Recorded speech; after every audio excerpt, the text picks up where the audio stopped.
Indian public sector oil companies have signed a one-year deal to import liquefied petroleum gas, that is LPG, from the United States. In a social media post, Petroleum and Natural Gas Minister Hardeep Singh Puri said the companies will import around 2.2 million ton per annum of LPG, which will be sourced from the US Gulf Coast. He said the government has been diversifying its LPG sourcing to provide secure, affordable supplies of LPG to the citizen.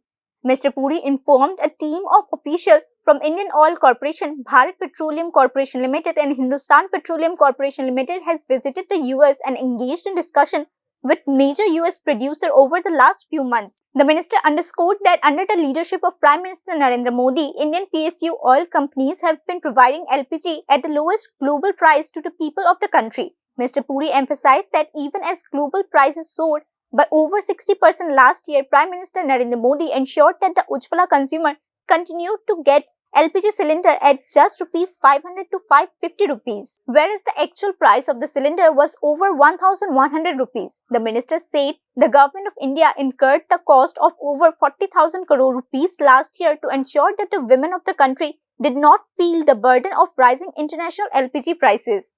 The report News Now.